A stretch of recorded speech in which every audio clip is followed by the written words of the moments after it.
Hello friends, আজকে তোমাদের জন্য দারুণ একটা পরোটার রেসিপি নিয়ে চলে এসেছি, যেটা খুব কম খরচে এবং খুব কম সময়ের মধ্যে তোমরা চটজলদি বানিয়ে নিতে পারবে। সেটা হচ্ছে চালের আটা জালি পরোটা, যেরম দেখতেও সুন্দর আর সেরম খেতেও সুন্দর হয়। চলো দেখে নেওয়া যাক আমি এখানে কিভাবে বানাচ্ছি।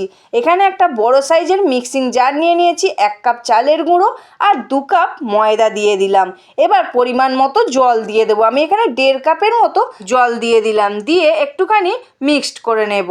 আমি কিন্তু জলটা একেবারে দিলাম না, অল্প অল্প করে জল দেব। দেখো বন্ধুরা, এখানে কিন্তু আমার অল্প অল্প করে জল দিয়ে খুব সুন্দর একটা ব্যাটার তৈরি করে নিয়েছি। আর মিক্সিংয়ে করলে খুব সুন্দর হয় ব্যাটারটা, যার জন্য আমি একটা মিক্সিং জারে দিয়ে খুব সুন্দরভাবে ব্যাটারটা রেডি করে নিয়েছি। এরপর জার থেকে ঢেলে নিলাম একটা পাত্রের মধ্যে, দিয়ে খুব সুন্দরভাবে এইভাবে গুলিয়ে নিলাম। অল্প একটুখানি নুন দিয়ে আবারও বেশ কিছুক্ষণ গুলিয়ে নিলাম। এবার এখানে একটা ননস্টিক চাটু বসিয়ে দিয়েছি, অল্প করে একটা আলুর সাহায্যে একটুখানি তেল ব্রাশ করে নিলাম। দিয়ে একটা বোতলে আমি ছিদ্র করে নিয়েছিলাম, সেই বোতলের মধ্যে এই ব্যাটারটা ঢেলে দিয়েছিলাম।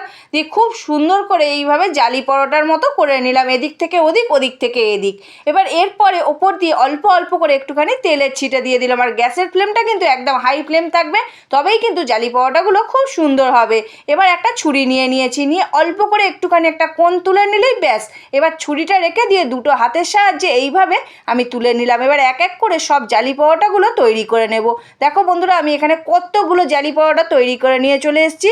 এই জালি পরোটাটা যেরকম দেখতে সুন্দর হয়েছে, সেরকম খেতেও অপূর্ব। আর এর সাথে যদি একটু জুসি জুসি করে চিকেন হয়, ওহ জমে যাবে বন্ধুরা, অপূর্ব খেতে। চটজলদি বানিয়ে ফেলো এই জালি পরোটাটা।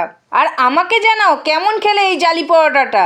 বন্ধুরা, আজকে জালি পরোটা রেসিপিটা কেমন লাগলো অবশ্যই একটা কমেন্ট করে জানাবে। আর আজকের ভিডিওটা যদি ভালো লেগে থাকে, সাবস্ক্রাইব করবে স্বাদের খোঁজে উইথ বান্টির চ্যানেলটিকে।